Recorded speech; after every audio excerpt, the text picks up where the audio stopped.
Gente, boa tarde a todos. Tá? Vamos lá, nossa nem chegando. Tá?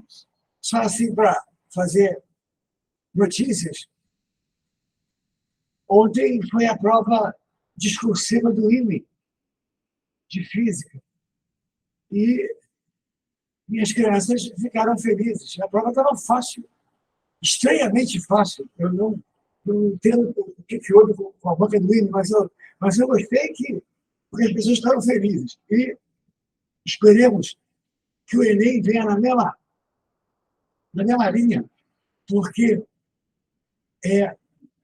uma prova com 90 questões estava assim, estava muito tranquilo, porque o INE normalmente faz. O INE é famoso por umas questões de termodinâmica muito, muito, muito pesadas, veio com uma fácil, não sei o quê.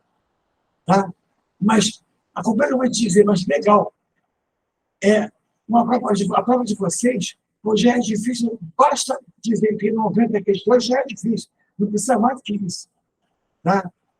E aí você tem que se dosar para poder aguentar. Hoje, nós não temos uma folha com assuntos específicos, não é isso? Temos uma folha distribuída com vários assuntos. Talvez um ou outro deles você tenha problemas e eles colocam, te mostram como é que faz. Tá? Um ou outro. Alguns, o assunto não é um assunto conhecido.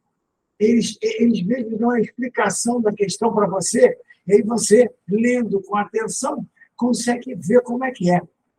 E o Enem tem esse tipo de questão que você precisa conhecer. Que você lê a coisa e diz, mas o que é isso? O que tem a ver? Eu não estudei isso. E ninguém estudou. É um efeito qualquer que o cara acha bonitinho, ele coloca na prova, explica como é que funciona, e pergunta a você depois dele explicar o que você faz com aquilo. Não é tão difícil. Tá? Então, a gente tem que te apresentar o modelo das questões do Enem, porque esse modelo, tá, ele te diz muita coisa, ele leva você até essa prova. Você precisa que ela arrepie. Vamos lá, vamos juntos. Quer com o material? Tudo bem? Vamos lá, com calma.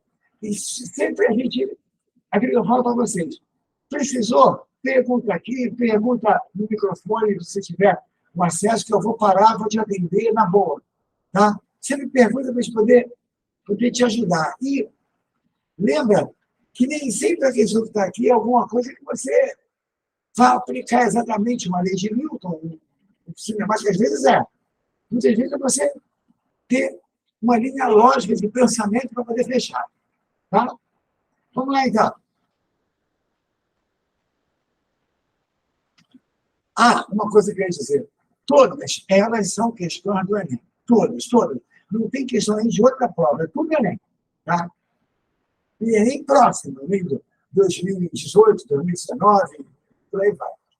20 e tal. Em uma colisão frontal, abatida, entre dois automóveis, a força que o cinto de segurança exerce sobre o seu tórax é porque você tende a continuar com a mesma velocidade do carro, o carro para, você não, você vai para frente, você empurra o cinto empurra você, essa é a reação. Tá? A força que o cinto de segurança exerce sobre o tórax e abdômen do motorista pode causar lesões graves nos órgãos internos. Pensando na segurança de seu produto, o fabricante de automóveis realizou testes em 5 modelos diferentes de 5. Os testes simularam uma colisão. Os testes simularam uma colisão de 0,3 segundos de duração. E os bonecos que representavam os ocupantes foram equipados com acelerômetros. Olha só, na realidade, nada disso aqui é tão relevante. Quando você lê isso aqui, você fica nervoso. Aí você fala assim, não estou entendendo, aí você volta. Aí lê mais uma linha, volta. Tu perde tempo à toa, vai até o final para saber o que ele quer. Quando você pegar uma questão, enquanto você não vir, pelo menos o que está sendo perguntado, você não sabe se ela é boa ou ruim. Tá bom? Então, vai até o final. Então, os bonecos têm um acelerômetro tá? Para poder medir a variação de velocidade e tal. Esse equipamento registra o módulo da desaceleração, da variação de velocidade, né, do boneco em função do tempo. Os parâmetros, como massa dos bonecos, dimensão dos cintos, velocidade, imediatamente antes de bater, impacto, foram os mesmos para todos os testes. Ou seja, só mudou o cinto. Velocidade é igual, massa é igual, tempo de parada é igual, tá? Muito bem. O resultado final obtido está no gráfico, aceleração por tempo. Olha só.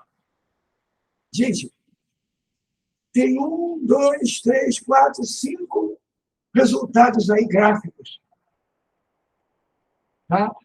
Todos eles, tá, são ligados ao cinto 1, cinto 2, cinto 3, cinto 4, e a gente dá um jeito de você saber. Aí a pergunta é, qual modelo de cinto oferece o menor risco de lesão ao motorista? Cara, tem gente que isso aqui é física.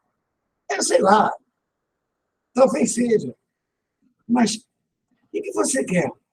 Já que a lesão ao motorista é pela força que o cinto realiza, quanto mais desaceleração, mais força, F igual a MA, certo, gente? A força é igual a massa vezes a aceleração. No caso, a gente desaceleração, mas é a força também.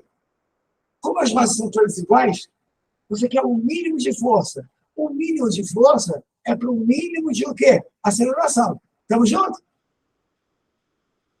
Além disso, seria bom que não tivesse pico. Porque pico quer dizer que houve um momento de desaceleração muito grande. E com esse pico, a força que vai atuar sobre o abdômen, sobre o tórax, vai ser grande. Olha, quando esses gráficos aí têm a menor força, porque tem a menor aceleração, e é mais distribuído, ou seja, tá, não forma picos muito, muito fortes, é os dos pontinhos. E esses pontinhos equivalem ao cinto 2, letra D. E aí?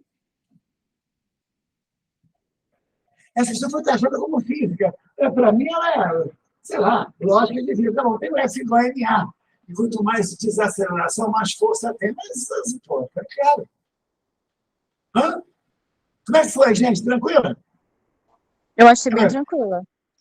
Agora, quando você lê, Letícia, você tem a impressão que está diante de uma tese de doutorado fantástica, né? Uma tese para prêmio Nobel, não é isso? A leitura, quando você começa, uma colisão frontal, tórax, abdômen, não sei o quê, família de automóvel, 5 modelos de 5, acelerômetro, pô, dá a impressão que... Tá? A impressão que você vai fazer uma coisa incrível, e a questão é uma moleza. Né? Então, não se acelere na hora da prova, tá? É isso, Laísa. Não se acelere na hora da prova, tá? Não faça picos na sua desaceleração. Por quê? Porque você está lendo é um monte de problema. E o que é mais? Mas parece que é uma coisa fantástica. Tá? Que nem essa aqui, ó. Que você lê, você já começa a ficar nervoso, com medo do que vai acontecer ali, um touchscreen, então não sei o quê. E o que ele. Porra, você vai ver. Muitos smartphones e tablets não precisam mais de teclas. Uma vez que todos os comandos podem ser dados ao se pressionar a própria tela. Olha, isso está tão incrível que você pode pressionar a tela com a luz que vem do seu olho. Tá? É difícil você imaginar isso, mas uma das teorias que funcionam para a luz, além de onda, é a teoria corpuscular, em que a luz é formada por pequenas partículas, que chamamos de fótons. Essas pequenas partículas têm velocidade da luz, tá? E conseguem, têm inércia, massa, então elas conseguem empurrar coisas. Aquele físico, tá? Stephen Hawking, ele dava palestras, escrevia em máquinas com o olho. não tinha mais movimento nenhum. Tá? Aí fizeram um painel grande, com as letras grandes, e ele treinou um olhar em que o nível de fótons que ele emitia era o bastante para pressionar a tecla e fazer. Ele já fazia isso. Ele dava palestra, aí ele formava as palavras e uma voz eletrônica mostrava o que ele dizia. Tá? Não precisa nem do dedo. Sabia disso? Olha só. Inicialmente, essa tecnologia proporcionada por meio de telas resistivas, tá? Formadas basicamente por duas camadas de material, condutor transparente. Então, uma dessas teclas, que você, ao invés de pressionar a tecla, você só encosta o dedo. Tá? É formada por duas camadas de material condutor transparente, que não se encostam a princípio, até que alguém as pressione, modificando a resistência total do circuito, tá? De acordo com o ponto onde ocorre o toque. Cada ponto vai fechar um circuito numa resistência diferente. Ele vai passar a corrente diferente e vai dar uma ordem diferente, para cada ordem vai ser uma letra, uma coisa assim, um comando. A imagem aí é uma simplificação do circuito formado pelas placas. Vai começar a questão. Você não vai acreditar que ele vai ter resultado. Em que A e B representam os pontos onde o circuito pode ser fechado, onde você pode encostar como se fechasse uma chave. Tá? A e B são os pontos onde o circuito pode ser fechado, por meio de um toque. Qual é a resistência equivalente no circuito provocada por um toque que fecha o circuito no ponto B? Tá? No ponto A, desculpe. Qual é a resistência equivalente do circuito provocada por um toque que fecha o circuito no ponto A? Ou seja, olha para esse circuito, está aí na tua frente. Aqui. Desligando aqui.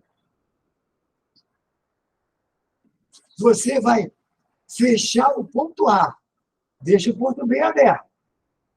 Ele quer saber qual é a resistência, não é isso? É a resistência equivalente, é. É equivalente. Gente, fechamos o circuito no ponto A. Depois de ler o que você leu, tá? Isso aqui te leva a pensar assim, o que esse cara está querendo depois de falar esse troço todo? Aí, uma resistência aqui de 4, outra aqui de 4, e aí está fechada aqui. Aqui tem outra de 4, e aqui sai para a bateria. O pilão não está muito bom. Por que eu não desenhei a outra? Porque a outra ficou aberta. A outra ficou assim. Não tem DDP para ela, não passa corrente para ela. Só passa nessas três. Essa aqui, você pode apagar, porque ela não está funcionando. Concordamos? Se ela não está funcionando, ele quer a resistência equivalente, gente, 4 com 4 em paralelo. Dá 2. Faça o produto sobre toma. As duas aqui, por exemplo, 4 vezes 4 sobre 4 mais 4. Ou seja, dá 2 ohms. Essa de 2 está em série com a de 4. Se a situação é em série com a de 4, a resistência equivalente vale 6 ohms. Depois de ler aquele troço todo, muito fácil. É equivalente. os dois de 4 em paralelo, o outro 4 em série, o outro 4 do outro lado. Não tem. Se você colocasse ele no circuito, ele modificaria o circuito, ele modificaria o comando. Cada corrente tem um comando para marcar uma letra, um símbolo qualquer. Tá? Gente, depois de ler aquilo tudo, eu estou tentando te mostrar isso. A pergunta é mole. Tá? O cara fala de uma família que estava na caravela, tá? Enfrentou calmaria, veio de Portugal, levou meses, e não sei o quê, e fala de repente, o final é assim, foi descoberto o Brasil. A turma gritava, bem-vindo, seu K. Ele, brau, brio. Porra, tu leu aquilo tudo para poder responder uma besteira, né? Sabe? Esse circuito é muito fácil. 4 com 4 em paralelo, o outro 4 em série. Dá 2. Diz para mim. O bate-papo da questão não dava ideia de alguma coisa mais pesada? Dava, né? Fácil. Vocês estão enxergando? Eu estou achando que aquilo ali, a imagem, que esse azul aí está esmaecido, vocês estão com um problema sério com os meus Tá bem fraquinho, professor. Tá Tá fraco fraco, mesmo, professor. Estou tentando conseguir um outro aqui. Peraí. Esse aí está melhor. Pronto. Consegui um outro. E o preto, o pior está ruim mesmo. Putz, gente, mas olha o que eu fiz aqui, ó.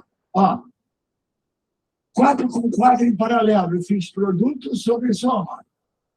4 vezes 4 sobre 4 mais 4. Isso deu 2. E aí, ficou 2 em série com 4. 2 em série com 4. A resistência equivalente das 6 ohms. Acho que é a letra B de bloco. Melhorou o piloto melhorou? Acho que melhorou. Claro que melhorou. E aí? O que você acha? O chato é ler, né? O chato É bem tranquilo. Mas o Enem é isso, né? O Enem é isso. Ela assusta pelo enunciado. Paciência. Paciência. Ler com atenção. Agora, é assim, 90 dessas, nas 60, o cara pergunta o seu nome no final, você não sabe responder, porque, pô, você já está de saco cheio. Então, você tem que estar preparado fisicamente para aguentar um troço desse. Porque ele queria que você fizesse um circuito fácil a dessa. E aí, para isso, um montão de, né, alegorias, adereços e tal. A professora, na prova do ano passado, a física estava impossível. Eu, assim, fiquei decepcionadíssima. E pior que eu estudei pra caraca a física ano passado também. Aí eu não sei nem o que esperar desse ano. Já estou até desanimada de física. Menina, vou fazer o seguinte, eu vou pegar essa prova, vou olhar. Aí semana que vem tem aula ainda, não tem? Eu acho que tem. Acho que vai. Assim, tem. Semana que vem eu não sei, professor, porque eu acho que vai. É a última semana, né? Semana anterior à primeira prova, não é isso? Mas a maior parte das aulas vão ser tudo presenciais. Humanas, né? Por exemplo, eu só assisto a aula online aqui. Aí eu não sei. Mas vai ter aula online também. Mas eu acho que vai ter aula de novo, sem ser na próxima semana, na outra. Na semana anterior. É porque a primeira semana não é de física, né? Isso. Eu vou dar uma olhada, menina, vou dar uma olhada legal nessa prova, tá? E a gente discute questões dela, para ver se você já estava mais nervosa, se não sei o quê, ou se a prova estava puxada mesmo, tá? Tá bom, e também você poderia falar, tipo assim, as suas dicas para a prova, né? Falar assim, eu acho que vai cair isso. Sei lá. Menina, olha, eu posso fazer isso para tudo quanto é prova. Para o Enem, é difícil. Olha esse estilo de questão. Circuito é uma dica, claro que é. Mas um circuito desse, o cara pode errar porque ficou com medo do que leu antes. Entendeu? Tá? Repara, circuito, lei de Newton, cinemática, tá? Energia, sempre cai. A prova do Enem é isso. Tá? Mas o modelo dela faz uma diferença que a gente está tentando te mostrar, porque é você vendo esse modelo que você melhora. Você, quando fez o ano passado, já conhecia bem o modelo de prova? Já sim, professor. Mas eu Esse achei é o que problema. algumas questões estavam um pouco mais difíceis. Eu acho que tinha um pouco mais conta Eu do vou dar uma professor. olhada, né? Eu vou dar uma olhada. Eu vou dar uma olhada. Tá? Faz um negócio. Anota 966 43 966 43 75 56. Isso. Entra no meu zap, que de repente, tá? Eu de repente vou dar uma olhada nessa prova para você e mando para você algumas coisas, algumas dicas, algumas coisas, e falo das questões assim rapidinho. Tá? Não vai ser muito demorado. Ah, E eu vou pode dar uma ser. olhada. Eu acho que também, assim, sinceramente, eu acho que toda turma ia gostar. Pelo menos quem está aqui, eu acho que ia Não, tudo gostar se bem. você mandasse. Se vocês tiverem assim, um grupo separado, ou aquele grupo de medicina com vocês, é isso? Sim, Eu aqui é mando a para aula lá. de medicina. Tá? Eu vou dar uma olhada nessa prova, para ver que de acha isso. Tá? Obrigada, Eu vou tá? trabalhar isso aqui. Você acha que Pego eletromag é importante? Dá uma olhada. Eletromagnetismo? Olha, Daniel, eletromagnetismo sempre pode aparecer. O problema do eletromag é que as pessoas não conhecem eletromag, não sabem direito. Aí você bota uma questão de eletromag, por exemplo, na beira da prova, e o cara não estudou nada, ele vai começar a ficar nervoso, você está entendendo? Entendi. Tá? Mas, de qualquer maneira, fazer uma ou outra é bom. Mas o eletromag, basicamente, é aquela força Sim, da a mãozinha, mãozinha. tá? Tudo bem? Aquela força, a força sobre o fio, sobre uma corrente, que também tem o mesmo sentido, só que é BIL, você não pega, não é QVB, é BIL, tá? Tem a indução, né? Qual é o campo magnético ao redor de um fio, ao redor dentro do solenoide e dentro de um fio em espira? Qual é o campo ali no meio, no 0 isso, no 2R, no 0 isso, no 4R, é o campo do fio. E, finalmente, a indução elétrica, a variação de fluxo, que faz um gerador sem pilha, fazendo um corpo correr dentro do campo magnético e gerar um polo positivo e um polo negativo para poder gerar corrente. Aquela do BLV, não sei o quê.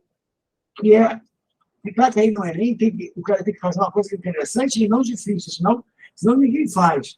Tá? Eletromag, ela tem aquela característica de ser a última matéria.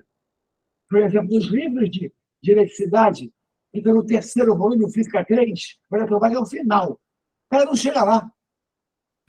Não dá. Aí o que acontece? Quando não dá, o cara não sabe o que é, e aí tudo que aparece parece difícil. Não é, mas tem que ter tempo de entender. Tá? Mas vamos dar uma olhadinha. Essa prova caiu muito eletromag, foi isso? Não, nem lembro direito. Mas com Não, certeza, eu acho acho que que quando caiu, cai é questão Sim, difícil. caiu uma. só da bússola. Aí tava tipo um campo, quer dizer, tinha uma corrente, aí sim, essa daí é fácil, né? Mas aí essa daí deu. Não é que é Uma fácil. corrente, É que uma bússola, e a bússola tinha que apontar para o campo magnético. isso, aí tinha que Isso. falar para onde que estava e você tinha que saber qual que apontava, o norte ou o sul, para corrente. Por exemplo, tem um fio aqui, uma corrente subindo. Você bota o dedão, mão direita, na corrente. E os dedos da mão, acho que fazer mais em cima. Corrente para cima, no fio. Você bota o dedão na corrente. E os dedos da mão mostram o campo magnético, que é para onde aponta a bússola. Você bota uma bússola aqui, ela aponta para lá. Ah, desculpa, porque você não está vendo. Então, olha aqui, ó, dedo, olha aqui, ó, assim. Você bota uma bússola aqui, ela aponta para lá. Bota uma bússola aqui, ela aponta para dentro. Bota uma aqui, ela aponta para esse lado. Bota uma aqui, ela aponta para lá. Você está fazendo a curva ao redor do fio. Esse campo se calcula por μ0y sobre 2πr. μ0 é uma constante do meio e a corrente sobre 2πr. É assim. Quando você treina a questão, ela é mole. Mas se você nunca viu, você vai achar que é sei lá, greco-troiano. Tá? O problema básico é esse. É que nem ótica. Tá? Vou dar uma olhadinha, né? Tem Tem o canal, poucos inclusive tem o canal do professores professor. Tem o seu canal, né? No YouTube também tem alguns vídeos interessantes também. Né? Acho que vale a pena falar. Não vale? mais de 100, né? Tem vários, Tem né? mais de Tem 100. vários. Pois é, eu acho É. que vale a pena dar uma olhadinha É, lá. Eu vou botar aqui no esse chat. esse canal, foi a minha mulher que não está organizado. Foi a minha mulher que botou lá as minhas aulas na época da pandemia. Tá? Está cheio de aula lá, com teoria, com exercício, aquele quadro bonitinho e tal. Mas a questão maior é justamente essa. É você, com calma, valorizar aquilo que você sabe, ainda mais perto da prova. Tá? Não fica pensando muito no que você não sabe, não. Você sabe muito mais coisas do que não sabe. Então, vai com o que você sabe e valoriza o que você sabe. Tá? Então, vamos lá.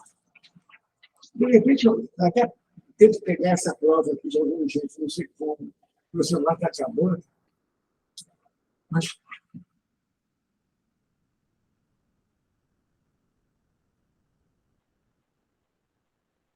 Meu Deus do céu. Vamos lá. As notas musicais, aí já vem ondas.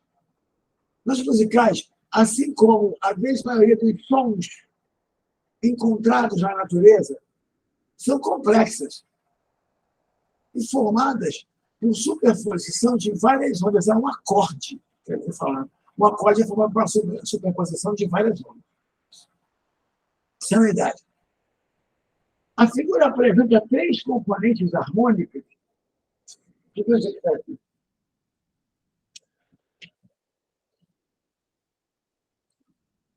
Três componentes harmônicas e a composição resultante. A composição resultante é estranha. Construídos na mesma escala, para um instrumento sonoro. Essa composição carrega a assinatura sônica ou o timbre, tá, do corpo que a produz. Então, você tem 3 notas diferentes, faz um acorde, sei lá, do mi sol, sei lá, assim, tá? E aí você faz um acorde, e esse acorde é formado por aquelas 3 notas que são diferentes, mas que se juntam para formar uma onda mais complexa, que é a interferência das 3. Né? Muito bem. Boa tarde, Aí, professor. quê? Boa tarde, eu só pude entrar agora. Boa tarde. Boa A tarde, tela não Renata. está aparecendo tudo, não. A tela? Como é que eu faço para aumentar? Você tá no celular, Renata? Tô. Tenta clicar no nome dele, apertar em fixar. De repente tem uns 3 pontinhos aí, não sei. Tem um pinozinho. Já consegui. Apertei Beleza. fixar. Valeu, obrigada. Desculpa aí. Boa tarde. Beleza, Renata. Tudo bem. Então, olha só. Aí, ele mostra 3 notas. Por exemplo, essa A com um lambda maior.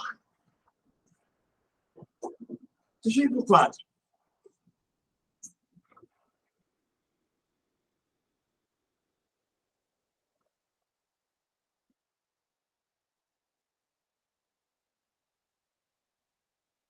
Aí você tem que saber as componentes, tá, de uma onda senoidal. Olha só. Cadê ela? Tá aqui. Vamos lá. A onda A é algo assim.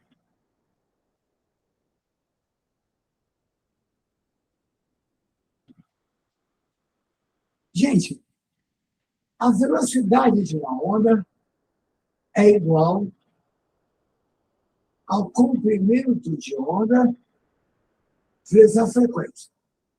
V igual a lambda F. Comprimento de onda é a distância que a onda percorre no tempo exato de uma vibração completa. Por exemplo, aqui está o início da onda. Aqui uma subida, aqui uma descida. Para eu falar de uma vibração completa, eu preciso ter a paz de cima e a paz de baixo. Então, se eu pegar isso aqui, ó, e fechar aqui, essa é a distância que a onda andou no tempo de uma vibração completa. Isso aqui é um lambda. Essa distância aqui é a mesma que a outra se repete. Ela tem uma frequência constante. Isso aqui é um lambda. E a frequência é o número de vibrações por segundo. Essa é a onda A. Se você olhar a onda B,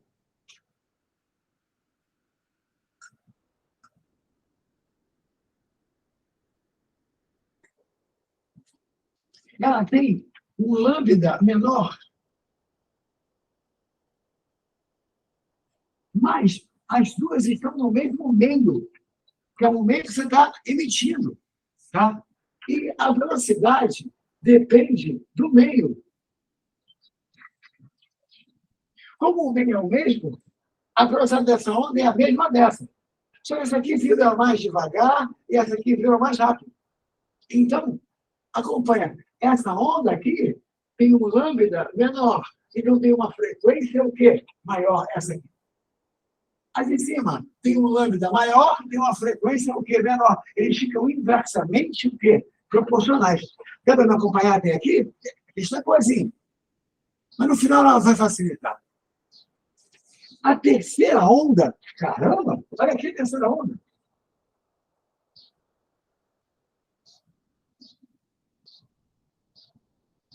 Ela diminuiu mais. Deixa eu fazer essa aqui um pouco mais afastada. Espera aí.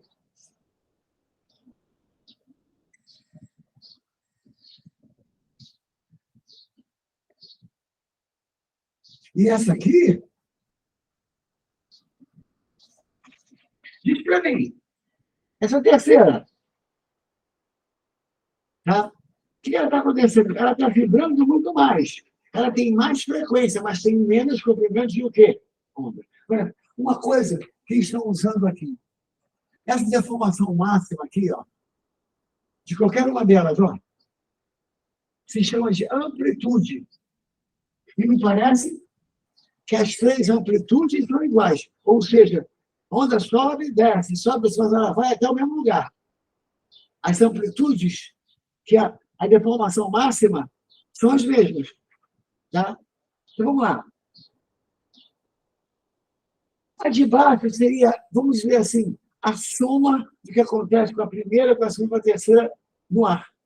Elas se juntam e o resultado do seu ouvido é uma onda como essa aqui, que é o resultado da interferência das três ondas ao mesmo tempo, no mesmo lugar. Tá? Nem sempre desenhar isso é muito fácil, porque alguns acordes estão assim sensacionais. Tá? Tem gente que estuda se a gente não tem assim, alguma afinidade com esse, como é que eu vou dizer, com essa forma que as três ondas se formam, e você sente com mais, sei lá, a música te toca mais, te toca menos, porque é como se existisse uma estética nessa onda aqui que você não enxerga, mas que você sente com os ouvidos. Mas ela está aqui. Tá? Então, quando você faz os acordes, você soma ondas diferentes, e aí você cria, sabe, uma mistura interessante. Tá? Só que a questão é mais simples. De novo, ele pergunta, os componentes apresentam iguais o quê? Primeiro, são iguais amplitudes. Se você olhar, de cada uma sobe, cada uma desce, é a mesma coisa. Nas três ondas. Ah, na resultante, não, na resultante maior. Sim, na resultante maior, porque aí tem soma. Eu estou falando das três ondas, das três componentes. A resultante, quando encaixa duas cristas, ela soma e vai mais alto. Quando encaixa dois vales, ela soma e vai para baixo. As três ondas têm a mesma altura. em relação ao centro, têm a mesma amplitude. E elas estão no mesmo meio, gente. Estão no mesmo meio, elas têm a mesma o quê? Velocidade. V de uma onda depende do meio. Só muda se mudar o meio. Se não mudar o meio, a velocidade se mantém o quê? Constante. Tá? Agora, quando muda de meio, muda a velocidade. E muda o lambda também, porque a frequência não muda, não. Vem uma onda vibrando 2 vezes por segundo. Ela bate na água, ela bate 2 vezes por segundo. E ela continua transmitindo 2 vezes por segundo. Você mudar de meio não muda a frequência. Mas o V e o lambda não mudam. E muda em proporção direta. Se o V aumentar, o lambda aumenta. Se o V diminuir, o lambda diminui. Porque a frequência, mesmo mudando de meio, se mantém constante. Guarda essa. Quem muda claramente é a velocidade. Porque mudou de meio. Junto com aquela equação está correta, o comprimento de onda vai mudar. Mas a frequência, que é o número de vibrações, essa se mantém o quê? Constante. Tá bom? Então, repara. As componentes harmônicas são iguais amplitude e velocidade. Letra o quê? A.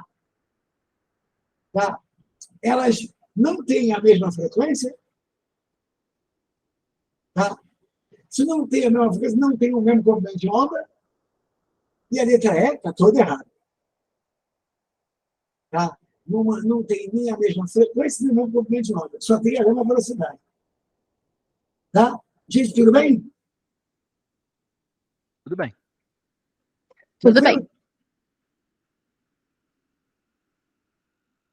Vamos lá. 4. O sonorizador é um dispositivo físico implantado sobre uma superfície de uma rodovia. Você sabe, quando você passa na estrada e tem uns negocinhos assim, altinhos, que você passa com o pneu, faz barulho. Muita gente diz que é para você não dormir à noite, também é. Que de repente aquilo te acorda e tal, também é. O sonorizador é um dispositivo físico implantado na superfície das rodovias, de modo que provoca uma trepidação, um ruído, quando dá passagem do veículo sobre ele, alertando para a situação atípica à frente, como obras, pedágios, travessia de pedestres, curva perigosa, e por aí vai. Para tentar te manter alerta. Muito bem. Ao passar sobre os sonorizadores, a suspensão do veículo sofre vibrações que produzem ondas sonoras, certo? Tá? Tudo bem? Responde num barulho peculiar, uma vibração, você passa ali.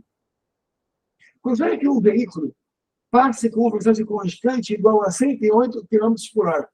Pode crer que esse quilômetro por hora vai ter que passar para metro por segundo, inclusive dá certo a conta. Sobre o sonorizador, cujas faixas são separadas mais ou menos de 8 centímetros. Então, a cada 8 centímetros tem uma vibração feita pela passagem sobre o sonorizador. Você passa de 8 em 8 centímetros.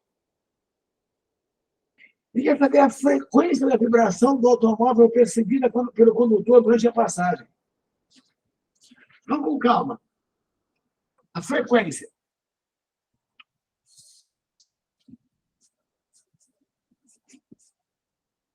Eu vou deixar aquele ver com a lambda F ali, de repente eu posso precisar dele. Aqui não vou precisar, não, mas poderia até usar. Primeira coisa que você tem que fazer nessa questão. Cadê ela aqui? Peraí. Deixa eu achar. Está aqui. Vou organizar as folhas que eu já usei. Tchau. Primeira coisa que você tem que saber. Esse 108 km por hora não vai casar com os 8 centímetros. E hora também não vai ficar legal. Porque é um negócio bem rápido. Tá? Deixa eu tirar isso daqui, gente. Tem um troço aí que aparece aqui na frente do meu computador. Então, olha só. Passa para mim para metro por segundo. Divide por 3,6. Isso vai dar 30 metros por segundo. Essa é a velocidade do carro.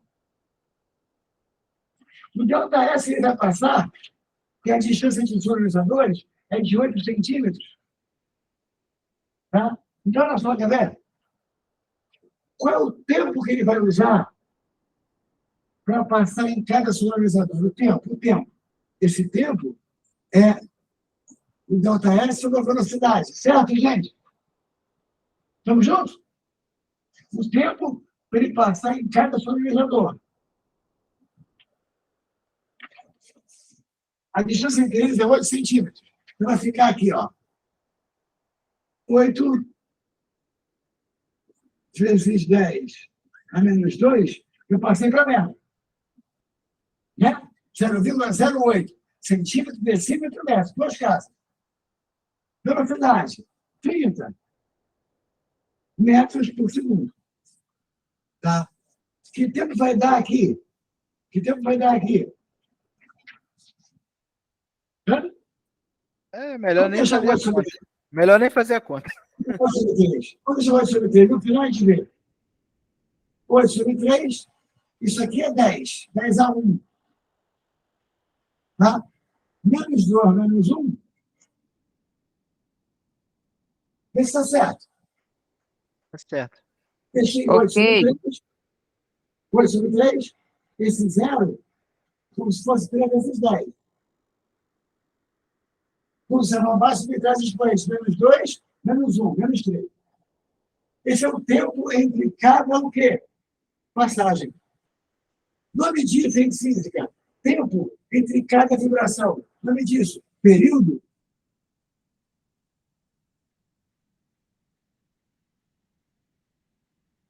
Período é o tempo total entre cada vibração. E eu preciso da frequência. Tá? Para quê? O que ele quer? Ele quer a frequência mesmo, né? E você tem que saber que a frequência é o inverso do quê? Período. Frequência é o inverso do período. Um período de 2 segundos. Frequência, meio hertz. Uma frequência de 10 hertz. Um período de 1/10 de segundo. Eles são inversos. Então, quem é a frequência? 1 sobre isso. Tá? 1 sobre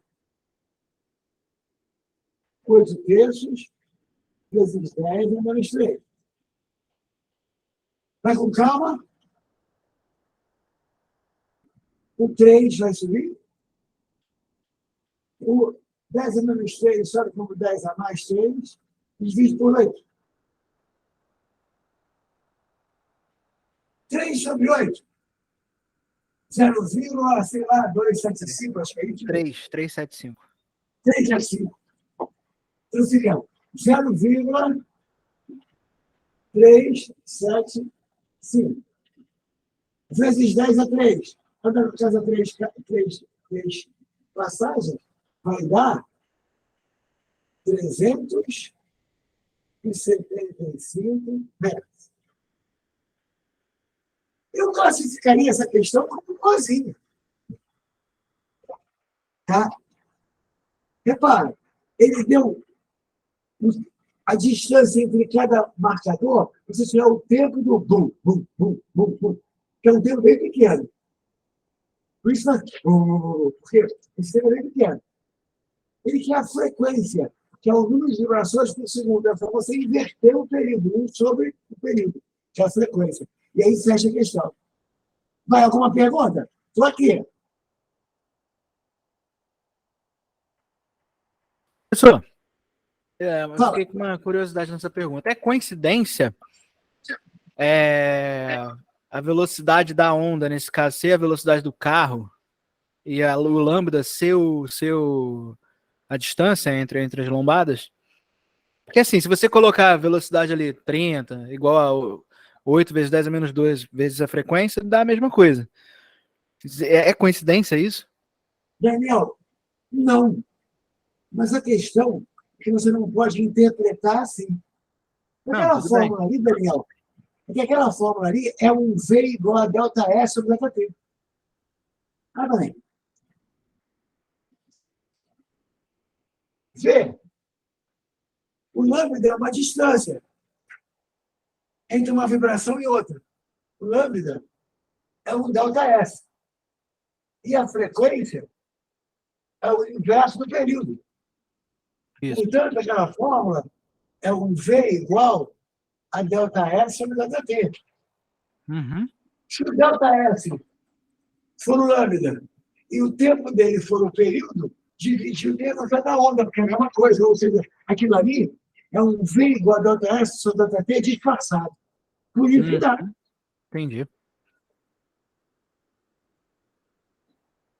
Aí a Isabel perguntou, eu posso considerar essa distância de 8 como sendo comprimento do que de onda? Comprimento de onda? Foi o que o Daniel me perguntou. Aí o que acontece? Você até pode, mas você está interpretando uma coisa diferente pela mesma linha de raciocínio. Porque o comprimento de onda é um ΔS, a ΔS da onda. E em que tempo ele percorre esse ΔS? Ele percorre no período. Olha para cá. Por que pode fazer? Lambda, comprimento de onda. Está vendo? Ele é um ΔS. Em que tempo? O tempo de uma vibração completa. E o tempo de uma vibração completa é o período. Então, se você divide o lambda pelo período, certo? Você vai ter o ΔS ou o ΔT. E vai ter o V da onda, que é a mesma coisa. Na realidade, não está dividido. Você está usando o inverso de T. Então, você iria usar o quê? A frequência. Mas isso é um V igual a ΔS ou ΔT mesmo. A única coisa que me preocupa é que você coloque na fórmula sem entender o que está fazendo. Se você entender o que está fazendo, você pode fazer, claro, que é a mesma coisa. Agora, você tem que entender que o lambda é uma distância que a onda percorre. E ela percorre em que tempo? No período. Se você divide a distância que ela percorre pelo tempo que ela gastou, você vai ter velocidade, claro. Tá? E aí, aquela fórmula, o T está embaixo, se você inverter, o que você inverter vai passar para cima. Você chama de o quê? De frequência. Fala, Dani. Não, eu fiquei tentando raciocinar. Como se, tipo, cada pancada que o pneu for dar na lombada é como se fosse uma nova onda, né? Tipo, um novo período de onda, né? Por isso que eu raciocinei dessa maneira. Então, e está encaixado com a teoria, porque o V igual a ΔS vem disso, do comprimento que a onda percorre no tempo de um período. Aí você inverte o período para a frequência em cima e fica V igual a ΔS. Tá? E se você sabe o que você está fazendo, não tem problema aplicar. Mas eu fico com medo de acontecer aquelas coisas que acontecem normalmente na vida, que é o cara pega uma fórmula e assim, que não é o caso de vocês, mas pega uma fórmula e diz assim, eu vou usar aquilo ali assim e vou fazer desse jeito, porque pode ser a mesma coisa. Não, se você entender o que é, tá beleza. Tá bom? Beleza, é isso aí. E aí, feita a 4.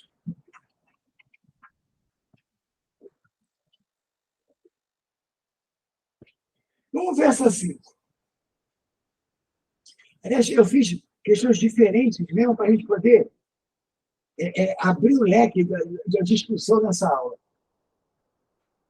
A gente já passou por eletricidade, tá? Por uma série de coisas. Agora estamos fazendo uma de ondas e tal. Em um manual de instruções de uma geladeira, constam as seguintes recomendações. Primeiro, mantenha a porta do seu refrigerador aberta apenas o tempo necessário. E, na realidade, tente manter o mais fechado possível. Quando você abre a geladeira, vai, gente, o frio sai ou o calor entra? Calor entra. Calor entra. Isso. É o calor que entra. A energia flui do quente para o quê? Do frio. Tá? Eu vou abrir a porta e vai vir o frio. Não vai vir o frio, vai sair o quê? O calor. Você abre a geladeira e sente aquela frescura.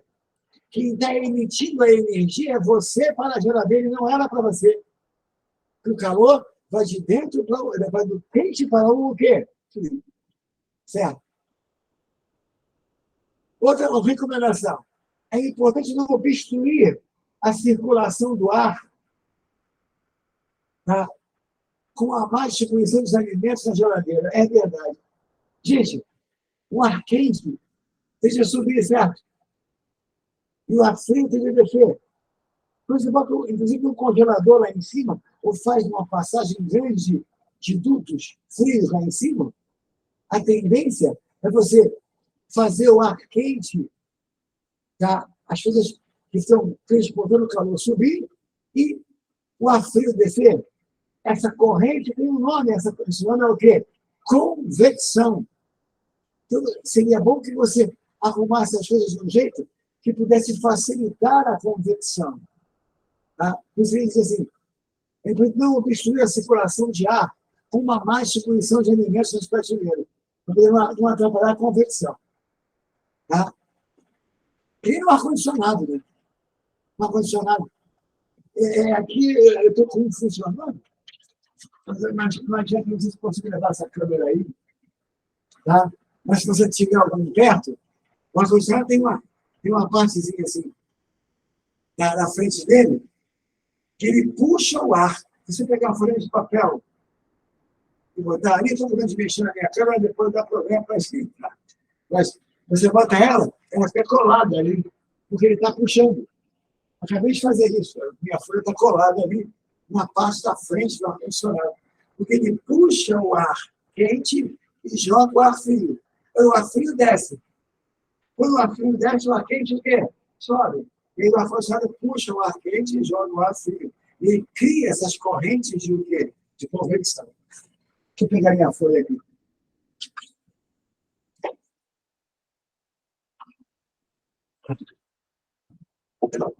Vou fazer. Se der problema, a gente vê aqui, mas vamos fazer. Faz aí. Aqui, ó. Vou tentar virar o ar-condicionado. Fica aqui, ar-condicionado. Vem cá. Aqui é a folha de papel, aqui, ó. Sim. Ela está presa ali? Uhum. Ele está sugando. Tá? Ó.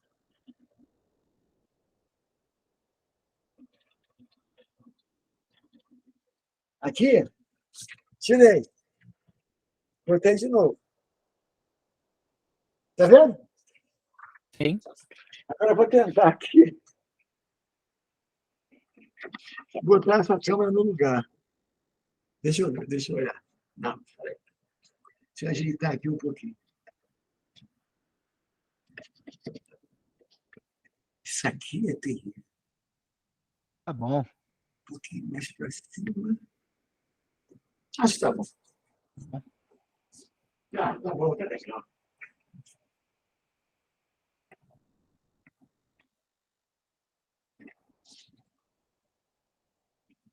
Eita, ferro. Espera até ajeitar retrovisor.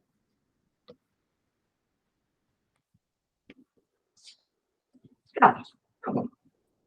Um pouquinho coisa mais para lá.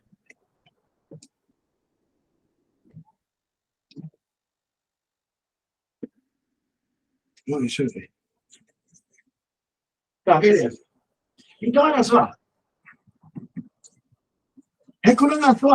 Recomendações, né?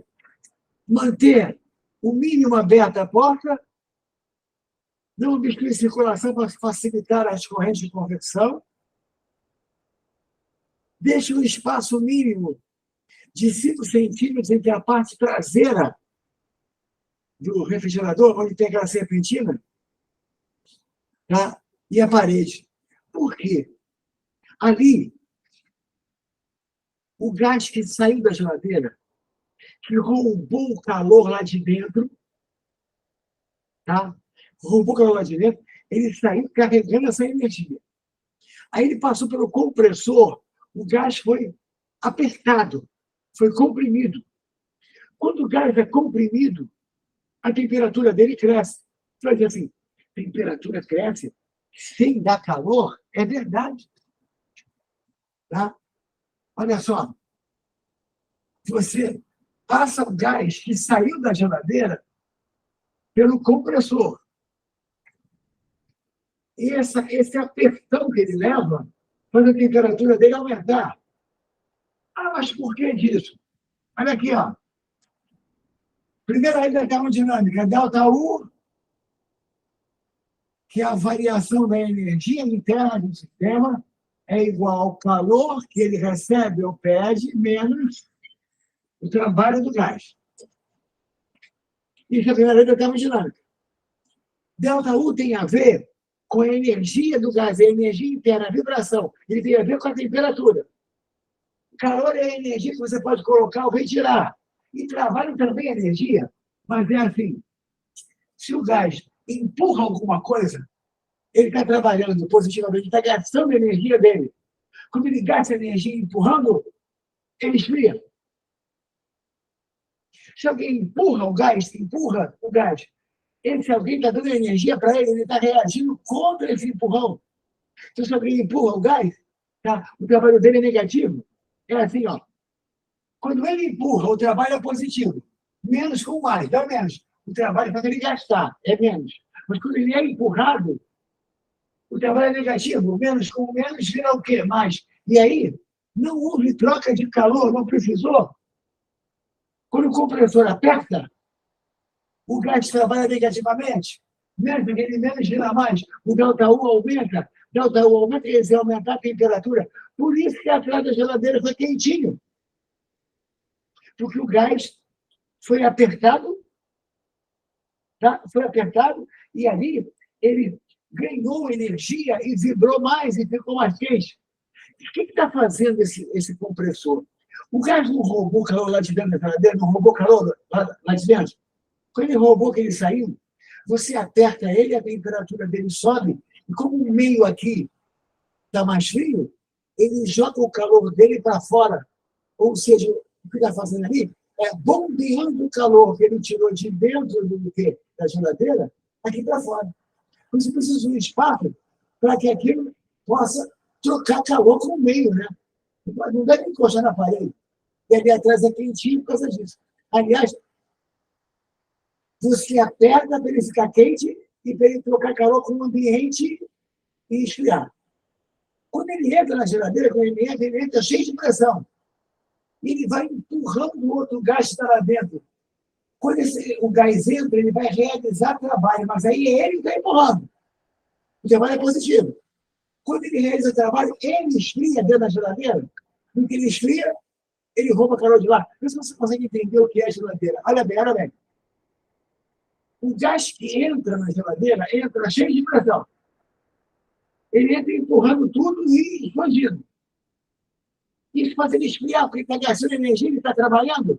Ele esfria. No que ele esfria lá dentro, ele rouba calor da geladeira. Aí ele sai empurrado pelo outro que entra. Quando ele sai, que você sente que ele sai, abre o motor, faz o da geladeira, abre o motor. O que ele faz? Esse compressor comprime esse gás que sai de lá. Quando comprime, o trabalho dele é negativo. A energia interna aumenta. Você empurrou as moléculas para valer. Aumentou a vibração. Ele esquenta. No que ele esquenta, ele troca calor com o meio aqui fora e ele está jogando aqui fora o calor que ele roubou de dentro da geladeira daquela panela de feijão que você botou lá. O que faz ele esfriar? Faz ele esfriar é a expansão dele, o trabalho positivo dele. E quando alguém trabalha, gasta energia. O gás gasta energia de quem dele mesmo. Vibra menos e diminui a temperatura. Por exemplo, se você, com a boca aberta assim, ó, soltar um pouco de ar, você sente quente. Se você soprar, é frio. Quente. Frio. Por quê? O ar quente que você sentiu, sem soprar, é a temperatura normal interna do seu corpo. Mas quando você sopra, sabe o que aconteceu? Você prendeu o ar aqui dentro, prendeu, tá? aumentou a pressão e diminuiu o volume dele aqui dentro. Aumentou a pressão e diminuiu o volume. Quando você solta, ele sai cheio de pressão, mas ele sai expandindo, empurrando a atmosfera, ele sai realizando o trabalho. E se ele realiza o trabalho, ele perde energia. Se ele perde energia, ele esfria. Você conseguiu entender? Sim. É um mecanismo de desodorante, inclusive, né? Tem um líquido em alta Mesma pressão coisa. ali, né? Você vaporiza assim. Tá? Por isso que, por exemplo, você... Eu vou te dar um outro bom exemplo. Bom, você falou de desodorante. Pode ser talco, o que seja. Quando você vai assim, antes, você sente ele gelado. Por quê? Você jogou ele vaporizado e ele está expandindo. O que ele está expandindo, ele está trabalhando. O que ele está trabalhando, ele está gastando energia. Então ele está o quê? Esfriando. É isso. Existe, já em vários países, uma latinha de cerveja que gela sozinha. Dentro dela tem, assim, um espaço que parece uma mola, uma serpentina, que é um canozinho, que está ali espalhado, assim, fazendo curva, assim, ó. Tá? Dentro da cerveja. Esse cano tem um gás que foi apertado para ficar comprimido lá dentro. Quando ele foi apertado, inclusive, ele aumentou de temperatura. Mas aí a temperatura, no geral, foi um caminho equilíbrio, e ele está lá preso. Quando você abre a latinha de cerveja, como a pressão atmosférica é menor que a pressão dele, ele vai se expandindo e passando pela serpentina. No que ele vai se expandindo, ele vai esfriando. No que ele esfria, ele rouba o calor da cerveja. Resultado, uma cerveja aqui, por exemplo, atingiria uma temperatura de 2 graus Celsius em 15 segundos, mais ou menos. Foi um coreano que inventou isso. A latinha de cerveja que gela sozinha. Você compra, abre e ela, em 15 segundos, ela abre, você vira e bebe. Tá? Bom, estamos conversando sobre uma coisa que é importante. Então, as 3 instruções são: não manter a porta aberta por muito tempo para não trocar calor, tá? Não obstruir o que a gente chama de convecção, tá? Lá dentro, de qualquer maneira, deixando os espaços no fundo, nos lados, para poder passar. Tá? E não encostar demais na parede para dar espaço para o lugar onde está o ar quente, trocar calor com ar e jogar aqui fora o calor que ele tirou lá de dentro. Tá? Com base nos princípios da termodinâmica, as justificativas para essas recomendações são: vamos ver, letra A. Reduzir a saída de frio do refrigerador. Nessa hora, tu pode parar de ler e passar para a próxima, porque não é o frio que se propaga, é o calor. Quando você abre o refrigerador, tá? O calor que você emite é que está entrando, não é o frio que está o quê? Saindo. Lembra de você fizeram aquela questão, aquela propaganda antiga das casas pernambucanas? Alô, quem bate é o frio. Não adianta bater, não deixa você entrar. E está errado. Frio não entra, quem sai é calor. Tá? Então, se você lê assim, reduzir a saída de frio, está errado. Letra B, reduzir a saída de frio, está errado. Letra C, reduzir o fluxo de calor do ambiente para a parte interna. Começamos bem. Reduzir o fluxo de calor na entrada. Garantir a convecção do ar interno. E permitir a troca de calor entre o dissipador, que é aquela serpentina, e o ambiente. Se você fechar muito, você não está permitindo uma troca de calor mais intensa. Ou seja, resposta letra C. Tá bom? Tudo bem. E aí, gente? A gente foi muito mais longe do que a questão, né? Fala, Daniel. Não, tô respondendo, tudo bem. É isso aí. Tudo bem? Tudo Tem bem. alguma dúvida? Tudo Tudo. certo? O principal aí, calor não anda não, tá? Desculpa, frio não anda não, né? O fluxo é de calor, tá? Então é do quente para o frio. 6. Esse aqui é meio estranho. Mas que eu queria te mostrar. E essa prova não é fácil, não. Tá? As pessoas ficam falando, mas não é fácil, não. Motor a combustão interna, que é o motor a gasolina dos carros normais, utilizado no transporte de pessoas e cargas, é uma máquina térmica, certo? Cujo ciclo consiste em 4 etapas: admissão, compressão, explosão, onde o volume aumenta, explosão, e um pouquinho antes de expansão, e escape. Ela explode, por isso o que expande, e depois faz a parte de frio, escape, para poder voltar ao início do ciclo, e ficar fazendo o ciclo o tempo todo. Muito bem.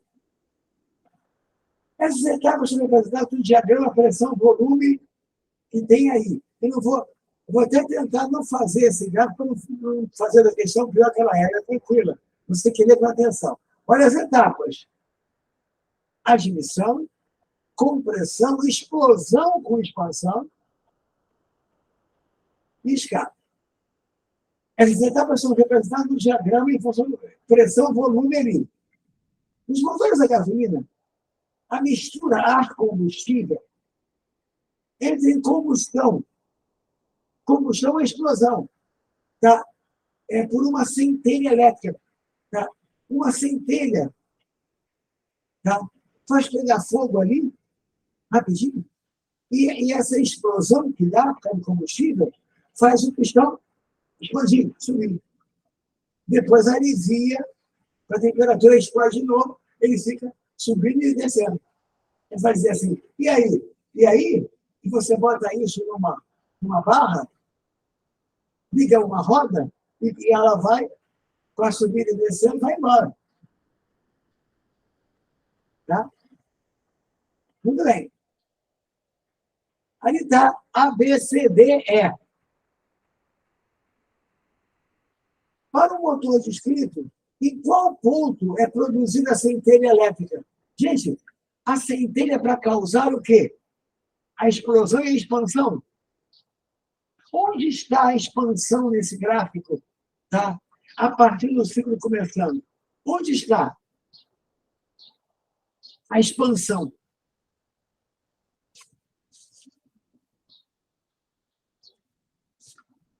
A partir Repara, do ciclo então, começando ou a partir da centelha? Não, mas nem a expansão. Onde está o pedaço em que a pressão cresce para poder explodir depois? Porque a expansão é feita Do C depois. pro Né? D, do C pro D. Primeiro, a centelha explode. Hã? Do C pro D. Quando a centelha explode, o que aumenta? Quando a centelha explode, o que aumenta lá dentro do gás que está lá dentro? Quando a centelha O volume explode, dele. aumenta o quê? O volume. Não. Ele aumenta depois. Primeiro aumenta a pressão, depois aumenta o volume. Concorda? Ah, tá. É Renata falando? Letícia, Renata, olha só.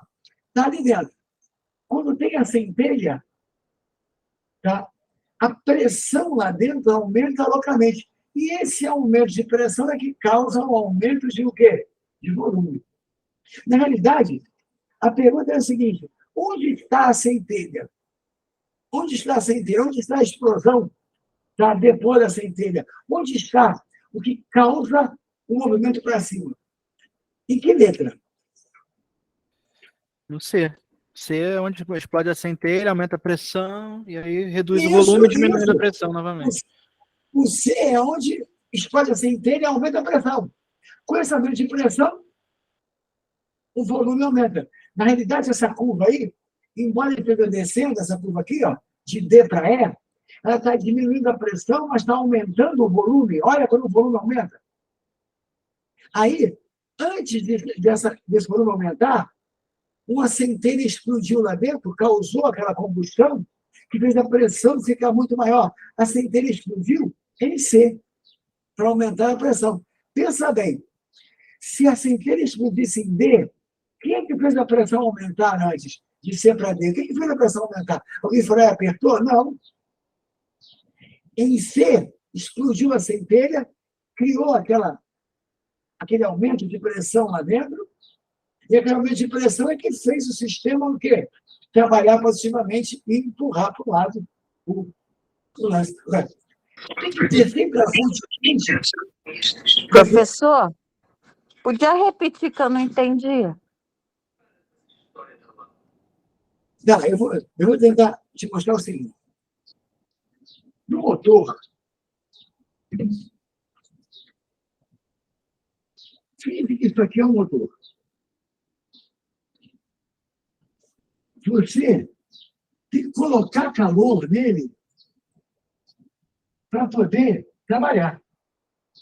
Você, lá na Maria Fumaça, não tem coisa, você joga aquela lenha ali dentro, queima, você aquece uma água, por exemplo. Ó. Aqui está uma caldeira, aqui tem água. Você vai, isso aqui vai ser um foguinho. Você aquece essa água, joga calor. Essa água vai para um pistão. Aqui tem um negócio para fechar. Então, esse vapor aqui, está cheio de pressão aqui dentro. E aqui está o pistão, e aqui está o cilindro, o pistão que vai subir e descer. Quando eu abro aquela válvula, esse gás cheio de pressão empurra esse lance para cima. Tá? Empurra aquilo ali para cima. Você não tem que empurrar para cima só. Se você for empurrando para cima, você vai ter que ter um motor do tamanho de um Paris. Não pode, tem que ser um ciclo. Ele tem que ir e voltar para poder fazer de novo o trabalho. Então, o que você trabalha com positivo, esse cara subiu aqui. Aí o que você faz? Do outro lado, tem uma fonte fria. Aqui, tem água fria. Água fria. Tem uma torneira aqui, sei lá, de água que vem de um rio, tem água fria. Você fecha essa válvula e abre essa. Esse gás, quando se expandir, toma contato com essa água fria e ele perde pressão. Quando ele perde pressão, esse ângulo desce. Que a pressão atmosférica empurra.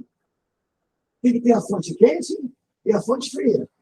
Aí, isso aqui é o escape. Ou seja, aqui tem que ter um escape. O calor da fonte quente e o calor da fonte fria jogado fora. Só que esse calor não é igual a esse, porque uma parte disso aqui foi usada para fazer o cilindro subir. Ou seja, uma parte, que é o que você quer, realiza o trabalho. Então, você bota aqui 1.000 joules. Joga fora 400. 600 ficaram com o trabalho. Você vai dizer assim, o que eu faço com isso? Porque eu fechei aqui, abri lá, ele desce. Fechei aqui, abri aqui, ele sobe. Fechei aqui, abri aqui, ele desce. Né? É isso? Vamos dizer que faça um barulho quando você fecha aqui e faz tchic. E aqui está aberto. O pistão vai descendo. Aí você fecha aqui e abre aqui, aí faz tchic. Aí fica abrindo e fechando. Coloca aqui nesse troço uma barra, uma biela aqui, e prende numa roda.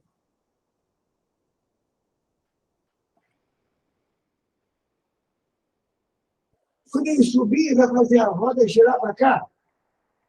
Quando ele descer, ele continua fazendo. Então ele sobe e desce, sobe e desce. A roda vai girando, vai indo embora. Como é que ele sobe e desce? Tem aqui, aí o trenzinho recebeu isso aqui, Olha o Davinho indo embora ali. Ah, tá. Isso aí fez a primeira revolução industrial. Só isso. Só Porque isso. aí foram as máquinas. As máquinas começaram a trabalhar para a gente. Verdade. Você bota o calor, uma parte vira o quê? Trabalho e outra parte é rejeitada para quê? Para fazer um ciclo. Para fazer um ciclo. E como ciclo, tá? Você pode fazer isso várias vezes, sobe, desce, sobe, desce, sobe, desce, e transmite isso para as rodas e tal. Tá? Então, o que acontece? Nesse gráfico, você tem a partida de A para B. Isso é só a partida, para você começar. E aí, de B para C, você tem uma compressão lá dentro, para poder ficar o gás fechadinho. Aí você explode a centelha em C, aumenta a pressão localmente, o gás se expande, trabalha, empurra o cilindro para o quê? Para cima. No que ele se expande e trabalha, vem a fonte fria e retira calor. E aí, ele volta para a posição normal, recoberto tudo de novo. O motor tem que ter ciclo, senão não tem como. E a pessoa, aquele vai, você está sempre botando calor, ele vai subindo, subindo, subindo. Daqui a pouco, não tem como, o volume está tão grande que a pressão não consegue empurrar aquele troço para cima. Além de que você tem que fazer uma torre imensa para poder ir daqui até, sei lá, Cachoeira. Então, repara, ali em C é que tem a explosão que aumenta a pressão para depois aumentar o volume. Então, letra C, estamos juntos? Renata, melhorou? Entendido. Sim, entendi. Obrigado. Letícia? Tá? Agora, é bonito, né? A ideia. Tá? Aí, um cara chamado Carnot descobriu um jeito, porque aqui tem um rendimento, né? Rendimento do motor, que é o trabalho que ele realiza sobre o que você gasta para ele trabalhar, que é o que você queima aqui. Tá? Na Europa, eles queimaram todas as florestas para poder fazer as máquinas. Tá? E aí, ganharam dinheiro com isso, fizeram a Revolução Industrial, se transformaram numa potência, Estados Unidos também. Aqui, não. Agora, eles não têm mais floresta para queimar. Quem tem é a gente. Eles não querem de queime porque o dinheiro é com eles. Tá? E também porque o meio ambiente vai sofrer. O meio ambiente vai sofrer. Mas quando eles fizeram, quando eles queimaram as deles, não pensaram nisso. Tá? Mas, de qualquer maneira, acompanha. Aqui, ó, é onde você bota a energia. É que você tira para trabalhar isso aqui é o rendimento. Aí, que vem uma forma aí, ó, o trabalho é Q quente menos Q frio sobre Q quente. Ou seja, 1 menos Q frio sobre Q quente.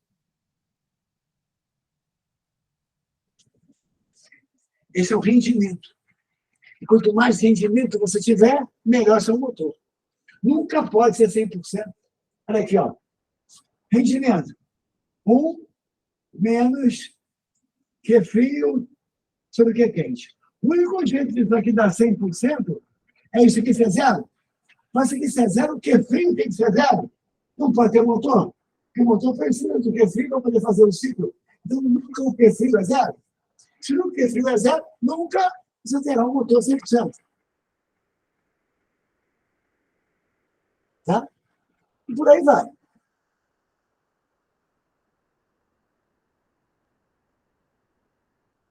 Sete. Obrigada. Caramba, tá acabando. Fala, Renata. Não, agradeci. Tá bom. Beleza. Em alguns cinemas apresentam uma tecnologia. Ai, Deus. Sabe? Como é que é? Eles uma tecnologia em que suas imagens dos filmes aparecem tridimensionais, 3D. Fazendo a utilização do óculos 3D. Não é bem isso. Após atravessar cada lente dos óculos, as ondas luminosas que compõem as imagens do filme, que são duas, emergem vibrando apenas numa direção vertical ou horizontal. Vou explicar. Mas a questão não é fácil. Com base nas informações, qual o funcionamento dos óculos 3D ocorre por meio de que fenômeno ondulatório? Difração não é. Difração é a luz se espalhando através de um buraco quando ela passa. Ela se espalha e atinge regiões que você não sabia que ela atingia, mas ela atinge porque ela contorna. Isso é difração. Dispersão é aquele negócio de pegar a luz branca e, por refração, conseguir as cores separadas. Cada cor tem um desvio diferente e tem uma velocidade diferente. Aí você faz um arco-íris e tal. Reflexão é bater e voltar. Como você vai fazer uma imagem 3D com isso? Refração também não é. O nome é polarização. GG, como é que funciona o óculos 3D? Tá? Essa questão não é justa, porque esse fenômeno quase não é falado de uma forma geral. Eu estou aqui com a minha caneta que está funcionando. Vamos lá. Mas o lance do 3D é o seguinte. Deixa eu pegar um negócio aqui para te mostrar.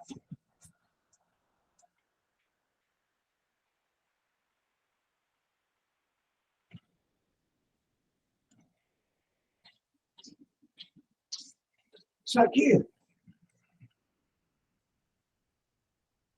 eu roubei em nome da ciência Muito bom.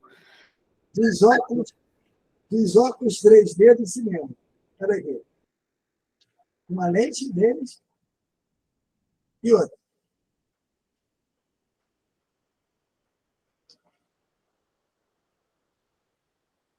Outra. A luz é uma onda que vibra em todas as direções.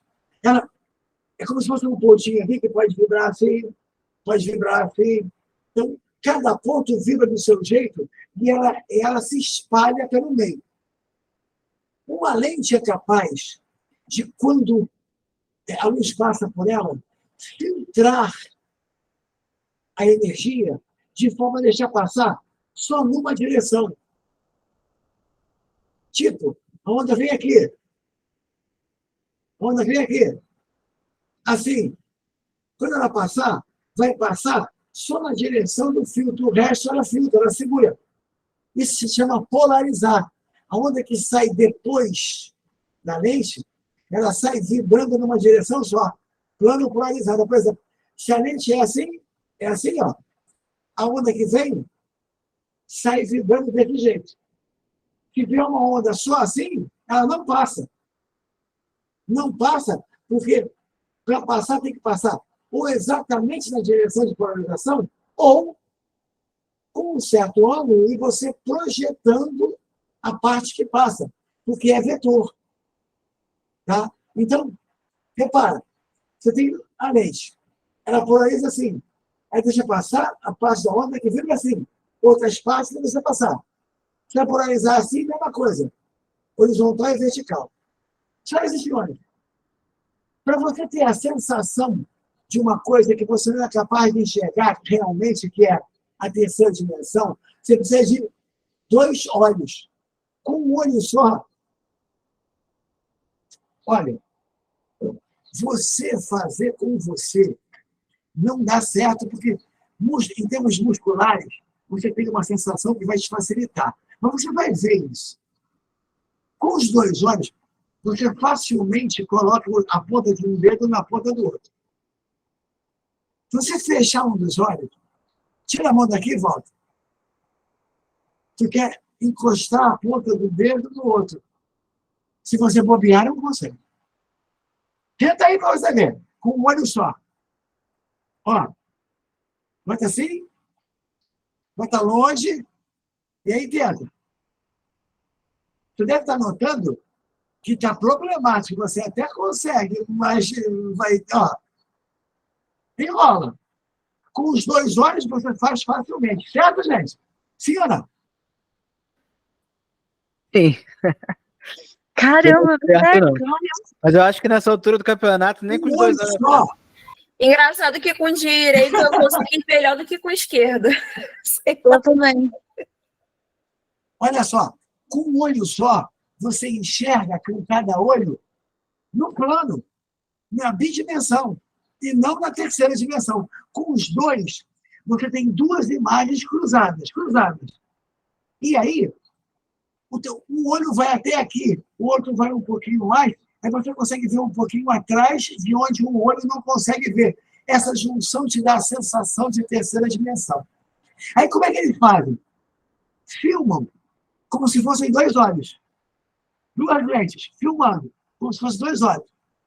Só que esse filme tem um polaroid vertical, o outro tem um polaroid horizontal. Quando eles filmam assim, eles passam lá na tela as duas filmagens juntas. E aí fica borrado, estranho para você. Mas se você botar óculos, uma delas filtra a parte vertical, a outra filtra a parte o quê? Horizontal, então você enxerga uma imagem em cada olho, que é o que você enxerga no dia a dia. Aí vem a nossa terceira dimensão.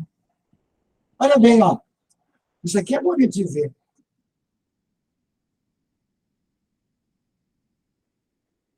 Vou botar para o quadro. Aqui tem uma lente que polariza. Eu não sei se é vertical ou horizontal, mas essa aqui polariza ao contrário. Não, polariza do mesmo jeito. Não, polariza ao contrário, mas ela está armada para isso. Quando você bota uma junto da outra,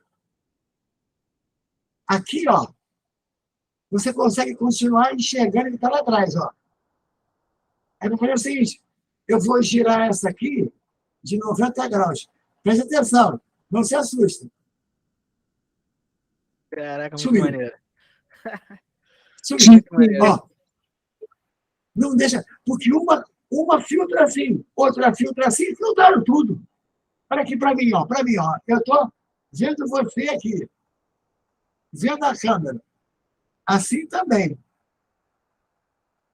Mas assim, acabou. Escureceu aqui, ó.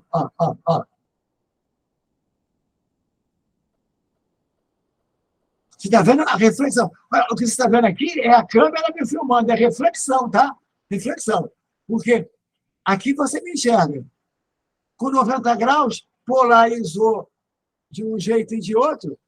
O que você está vendo aí na lente é a reflexão da câmera que está aqui, porque você não vê mais. Vou botar num lugar que não tem. Ó. Certo? O nome disso é polarização. E aí, quando você pega um filme com essa lente e um filme com essa, eles polarizados ao contrário, você enxerga um lado e o outro. Enxerga com os dois olhos. E aí você tem a sensação de terceira dimensão. Tá? Tudo bem? Então, é assim. Acho que eu vou no cinema essa semana. Em 3D, para pegar uma lente. Tá? Isso aí é o seguinte. Eu tinha uma jogada que era o seguinte.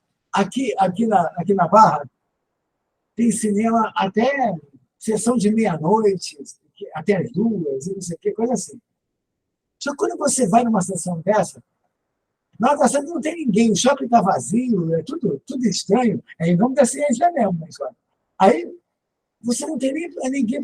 Eles botam um negócio para você jogar o óculos e tal, não sei o quê. Aí eu jogo o óculos lá. Só que antes, eu dei uma forçadinha e tirei as lentes dele. Só vai o óculos, só vai a carcaça, a lente não vai. Aí eu tinha uma antiga e tal, eu estava se acabando. Aí, há pouco tempo, eu disse, não, eu tenho que arrumar outra. Eu fui lá, mas tá, ninguém vai reclamar tanto assim. Estou dando aula com elas. Poxa, isso é quase bíblico. Né? Então, não tem jeito. Mas que é legal é saber. Né? E essa história da terceira dimensão, você precisa de 2 horas para ter, é outra coisa que você pode ganhar dinheiro num bar, ganhar chopp de graça num barzinho. Você começar a mostrar isso para as pessoas, o pessoal fica do lado olhando e ele fica querendo escutar teu papo. Continua. Só que você tem que poder continuar, né? Tá? É verdade. Mas é bem legal. Vamos lá, então. Agora, falta uma questão só, eu acho. Pô, cadê? Oh, Deus, tu é maluco.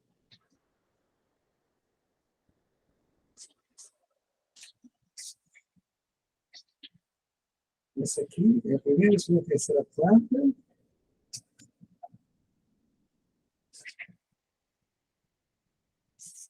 Vamos lá. 8. Para fechar rapidinho. Essa questão é uma questão de física. É questão de você ler com muita atenção, o que ele diz. Olha só. Muitos primatas, incluindo nós humanos, possuem visão tricromática. 3 pigmentos visuais na retina sensíveis à luz. Tá? No caso, num tipo de célula especial. Tá? Determina uma faixa de comprimento de onda. Informalmente, embora os pigmentos em si não possuam cor, eles são conhecidos como pigmento azul, verde e vermelho, porque você pode fazer o azul, verde e vermelho, pode misturar dois para fazer as outras cores. Essas são as cores primárias. A mistura delas vai conseguir as outras cores todas. Azul, verde e vermelho.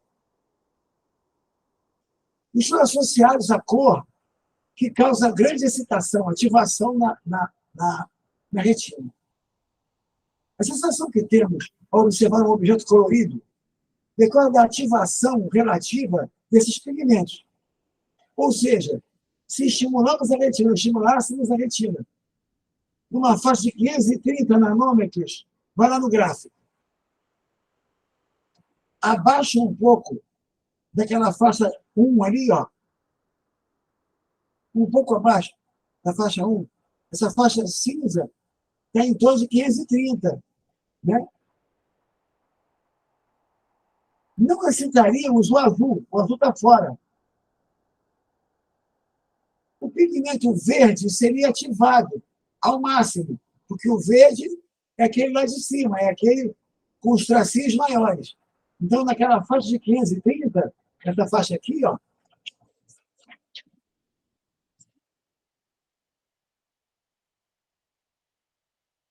o pigmento de cima também de baixo tem mais intensidade, o pigmento verde do que o pigmento vermelho, não é isso?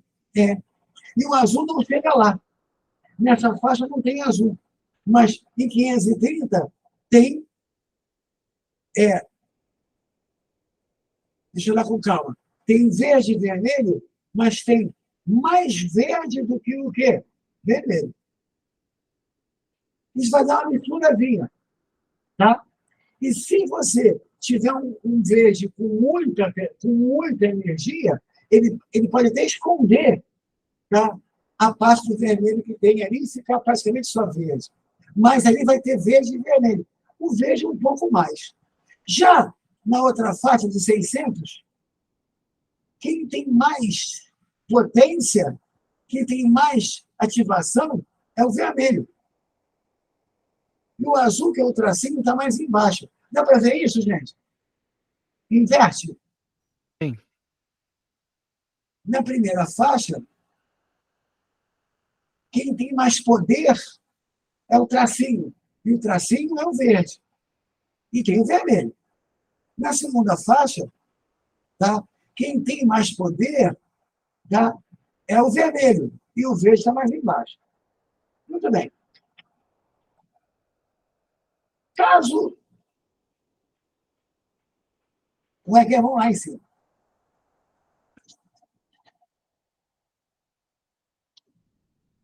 Estou demorando.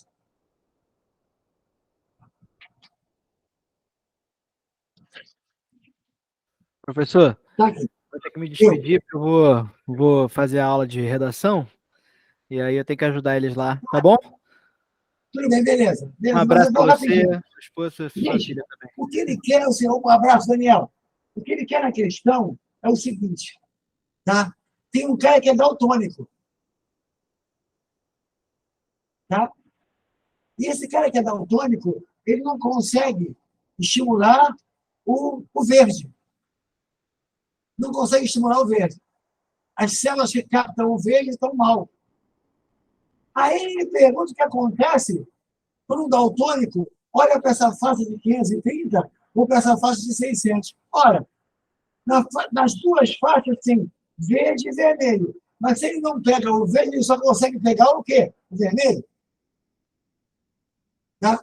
E se você olhar, mais ou menos na mesma altura, com a mesma potência nos dois casos. Por quê? Porque a parte relativa, tá, ao verde, você exclui daí. Exclui daí. Tá? Então, tá? Ele pergunta, ele seria incapaz de quê? De distinguir os dois comprimentos de onda, pois ambos são vermelhos na retina, e com a mesma intensidade. Pensa bem, olha o vermelho, o pontilhado. Entre 530, ali, ó, no 530, ele está nessa faixa aqui. E o outro está nessa faixa aqui. É a mesma faixa. Deixa eu olhar. Ó. É a mesma faixa. Aqui e aqui. Com a mesma potência, mais ou menos. Só que o cara só vê o vermelho, porque a onda do verde ele não capta. Então ele vai ver a cor vermelha, ele vai conseguir distinguir as potências, que elas são basicamente o quê? Iguais. É isso. Tá? Tudo bem? Aí, antes ele explica que quando tem as duas, fica alaranjado, então não sei o quê, na faixa 1, tá? Na faixa 2 fica o quê? Isso aí, ele diz aqui. Tá? Quando mistura, certo? Vermelho com verde, então não sei o quê. E o azul está fora, o azul não está chegando lá no 530 nem no 600. Tudo bem? Se o cara está enxergando em 530 Hz, ele teria que enxergar a mistura das duas. Mas como uma delas não pega, ele só enxerga a outra. Não dá para distinguir. Tá? Detalhe. Gente, abraço, fiquem bem, tá? E na boa, na próxima aula, também, eu vou dar uma olhadinha nessa prova do Enem que a menina falou para mim no ano passado, tá? Para poder ver o que a gente faz. Tá? E ver se tem alguma coisa estranha ali mesmo. Tá? E a gente vai mandar brasa aí para mais uma semana. Estamos chegando lá com calma. E você está vendo cada vez mais qual é a cara do Enem. Tá? Obrigado a vocês. Obrigado a vocês. Obrigada, tá professor. Tá? Tamo junto. É isso aí. Obrigado a todos. Tchau, gente.